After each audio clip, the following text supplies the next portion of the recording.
Be less impressed. Be more in action. I'm not sure where I first heard this. I just know when I did, it made me really think about the things I was doing in my life and the people I know. We are so polarized by what other people are doing and how good they are at doing it. There are trade-offs in how effective this can be. You can use this comparison to gauge your own life, make the necessary changes, and increase your personal well-being. Many of us do this, and great ideas and companies are spawned from the human emotions of envy and jealousy. However, if you frame this the wrong way, then being impressed by someone or something can be an emotional drain, a black hole sucking you into loneliness. I am not saying don't be less inspired. I am saying be less impressed. There is a huge difference. I can certainly see this on social media.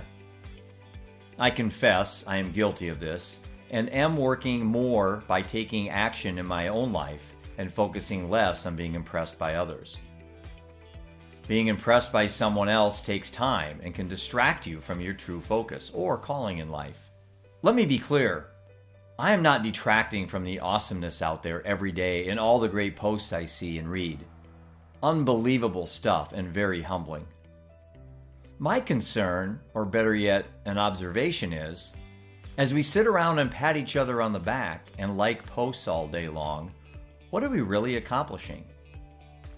Are we activating great concepts and strategies, or are we more concerned with likes and followers? How many great ideas or stories die a slow death as time moves on and nothing really gets done? Our electronic village has become an echo chamber. As we become closer to the truth each day, could it be possible we are really heading further away from reality? I recently joined Clubhouse.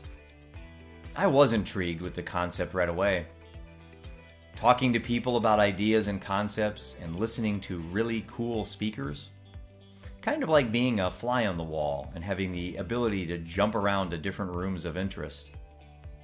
After a while, it dawned on me how many people on these platforms are just that, thinkers and talkers rather than doers.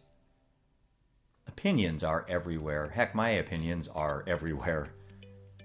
Like a thought or a dream, until anything happens, they stay just that, thoughts, dreams, and opinions. Perhaps we need to change the narrative a bit. Maybe instead of thinking of an idea, planning, and then activating, perhaps we should think of an idea, activate, then plan. The activation stage is where many great ideas are laid to rest. It seems so hard to pull the trigger, take the plunge. Fear, worry, and what-if scenarios play out, and we tend to wait just for the right time. Paralysis by analysis. The right time is now and always has been. That I can promise you.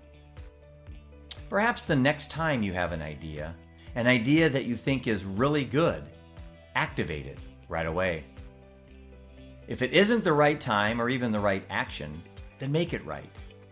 Or maybe it wasn't such a good idea after all. We all talk and we all have ideas, but the reality is not much happens until it gets personal. I go no further than my own situation. There is no way I would start a nonprofit, write a book, and start the Living Undeterred project without death being forced upon me involuntarily. The sweet spot is finding ways for me to actually make a difference in the lives of others, move the needle, and do more by saying less. Ask yourself, are you making a difference, or are you just making noise? We won't make changes in our behavior or initiate ideas until we get disturbed enough to do so. Finding your true why and initiating change in your life will happen instinctively. Not a why derived from looking at your past, but a why inspired by peering into your future.